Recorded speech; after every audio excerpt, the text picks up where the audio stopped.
Mylene Mae is a content creator who produces episodic content across her channels, providing advice and lessons for her 20-something peers. And motivations are for creating. So think about what is it that you actually want to see more of, and how do you want to feel when you're scrolling on your timeline. I think for me, when I first started creating, I was so against creating short form content because I was like, it's all like TikTok dances and it's all like brain rot. I don't really know if that, fits my vibe. Fast forward 2 years later, there's so many other creators who are doing content that is like in the same niche or like in a similar space of mine, of like trying to bring more meaning and value back to short form content, showing and proving that you actually can pack a lot of valuable information or more introspective things in short form video. The second thing is to pursue the ideas that you're most excited or most curious about. So as I mentioned earlier, I think a lot of it comes down to not thinking too much about what do other people want to see, but just being really, really honest with yourself on what do you actually want to create and what do you want to learn. Like, I think this can be a bit of I don't know if it's like controversial, but I think this is like an unpopular take where I think it's actually really okay to be selfish with what you create.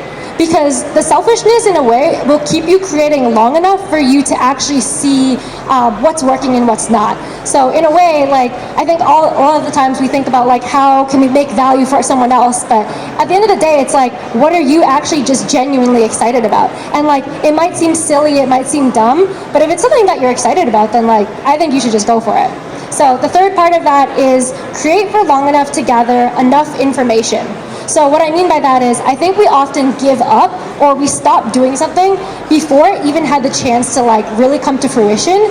So I think like for me, again, like using the series or episodic type of content is what really helped me in creating and understanding like, okay, if I commit to 10 episodes, if I hate it at like the 6th episode, at least I can like commit to the rest of the 4. And once that series is done, like I can move on with my life and like I'll know that I just like don't want to do that type of stuff anymore. So I think at the end of the day, it really all just boils down to trust in yourself. Trust that like your voice is something that is valuable enough to be heard, and trust that you will eventually figure out like what exactly is your style and what is your niche. So the other like side thing, which I added this slide in this morning because yesterday I went to a dance class.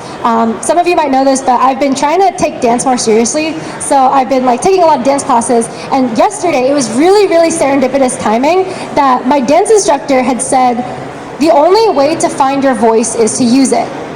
And it was so interesting because he said this in the context of dance, moving your body. And it made me realize that finding your voice is not just like something that's exclusive to social media. It's not something exclusive to like, creating videos. Finding your voice can apply to dance, photography, how you show up in any room. And it's just so interesting that like, I don't know. It's just like such practical advice. Like the only way to find your voice is to just go ahead and use it. Go ahead and say is understood by the viewer. That is when the magic happens. This sounds like a very simple statement, but I think people underestimate the simplicity here because I think that the gap often happens over here. So there's this frustration in this gap between your world and your audience's world. And so when your message, the message that you want to put out there is unclear to the viewer, we are quick to blame the idea when maybe what's actually happening is that the execution is not right. So maybe you have this like crazy idea, you were so excited about it, or you have this photography portfolio or something and you really want to showcase it, and you're kind of just like, why is it not doing well? Well, it's not that the work itself is, bad or anything. It's that maybe it's not packaged in the right way for the end viewer to interpret it the way that you interpret it. So I think that's where a lot of the experimentation comes in. It's just understanding what are different ways that you can tell or convey that idea.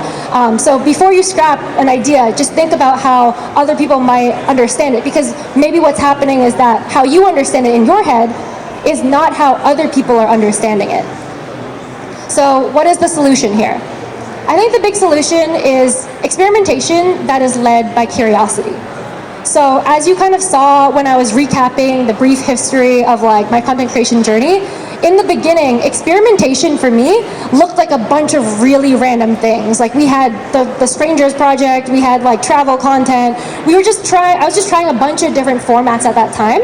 And then what experimentation looks like for me now is really just like trying different styles. So now that I figured out that, these are the stories that I can tell uniquely, now it's just how do I make that look different? How do I keep things fresh for myself and my audience? So I would say what I create now is kind of a mosaic of different fragments of my life. Like I can talk about halo, which is like a Filipino dessert that my mom makes me.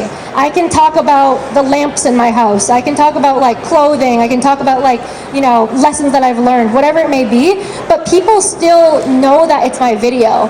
And I'll get to that a little bit later. But I think the common glue here is that these stories are things that are personal and meaningful to me. And that's what makes them different compared to anything else that you see online. For example, here I have this like thumbnail of this video that I made last year. This video is the episode where I had told my parents the truth about quitting my full-time job to do content creation full-time. Strict Asian parents, it's like it's a very awkward thing. So that's a story that like I can tell from my experience that so many people can relate to because maybe they have like a similar, story. Like you were raising your hand earlier, like it's relatable. It's like things that like, sure, other people have gone through that experience before, but no one can tell it exactly from the way that you experienced it. So no matter like how the algorithm changes, if you have one follower, like who's to say that you haven't already found your voice? I think people see that, follower count or whatever as validation, but in a way, finding your voice is really just about how can you show up as you as possible. So as much as you can like copy other people's style and things like that, you're not truly gonna show up as authentically as you until you're able to articulate stories that only you can tell. So the way I see it is there's kind of this gap. There's this gap between the you in real life and the you online. And what happens here is what I like to call the chasm of struggle that a lot of us sit in. It's really, really hard to show up on camera. Not everyone has the presence to be on camera, and I was also one of those people. I was a very, very shy kid, and showing up in front of camera just felt really, really unnatural. Like it always felt like I was like talking a little quieter. I felt like I was being really cringy, and I think a lot of it came from comparison. You'd see different creators online, and you'd think, wow, how can they talk so eloquently? Or you look at the algorithm and you're frustrated because you're like, why is my artwork not actually doing well on social media? So there's all these different factors that kind of prevent you from how you show up in real life to translate that nicely to how you show up online. It's really, really hard, especially when we get into the cycles of perfectionism and the fear of judgment.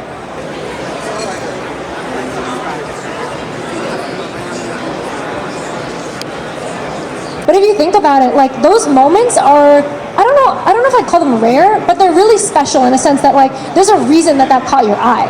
And so if you like kind of spend a little extra minute or two just thinking about why did that catch your eye? Like, is it the colors? Is it something about the story? I think that's really when you start to understand what is the type of stuff that you want to create. Because if that resonated with you, you probably want to emulate some of that in like your work as well. The next thing obviously is like making a list of things you're genuinely excited about. So just being really honest, like stripping away all the numbers and the metrics, like what is it that you want to post no matter how silly or dumb it seems. But yeah, I think at the end of the day, you can't really force creativity. So if you don't feel creatively inspired, like go for more walks, like literally just do nothing. Sometimes inspiration comes from just being bored. But with that, I wanted to end off the presentation and kind of open up the floor to Q&A because I think that's kind of... if you haven't, why haven't you? And all that. Just the AI is a big thing now, and it's a helper and can be, and has it become your best friend? Yet. So I think that because I came from a tech background, I'm definitely more open to AI compared to maybe other creators. But I do think that there's like certain lines that like I don't want to cross with AI. So for me, like how I use it in my workflow right now is literally just like things that will make my life easier. So for example, like I used to manually mask out like every single little dot, like I'd be like masking it out forever, but now like DaVinci, I'm pretty sure like their magic mask, like that's AI. Like even if people don't talk about it, even if it's like not like super flashy, like that is AI. So it's like tools like that that are integrated into my workflow already. That is stuff that I like will openly use because I'm like, wow, this makes my life so much easier. And then I honestly do sometimes use Claude. Like if I have an idea that I want to fully flesh out and I'm like kind of stumped, I'll just like give it all my old scripts and I'll be like, hey, like what is something that like I can pull from this, or so like even when I was making this presentation, I was like, okay, if this is my audience and like I want to put myself in their shoes, like what are questions that they would want to know? So it's like I use it more as a thought partner. So I'm still putting in the work to figure out the answers and like do the creative work, but it's just helping me think of it in a way that maybe I wouldn't have before. Cool. That's a really unique question. I like it. So I think a story can be as short as long as you want it to be. Like I think a story can even be told by like a single photograph. So I think there's really no limit. I think that was again one of the misconceptions that I also had to overcome, where I was like really again against short form video and social media, because I was like, can you actually fit a story that's meaningful in that time? And you totally can. Like even if you see a photograph and you're like, wow, like this photograph made me feel something. It made me feel emotion. So I think like even without words, you can tell a story. So there isn't really like a set formula or like secret recipe. I think it's like if you see something and you're like, wow, that like resonates, like that tells a story. And I think it's like very much so the typical saying of like a picture is worth 1,000 words or something like that. So yeah, and then also I just want to add that, so for my 60-second videos, I do script them as well. So I think for me at least, scripting is like a good way to make sure I get enough of the story across. Even if it's not like a full story, it's still like a whole narrative. And then also it just helps me as like a more shy, awkward person, because like if I have no script, I just feel really awkward filming in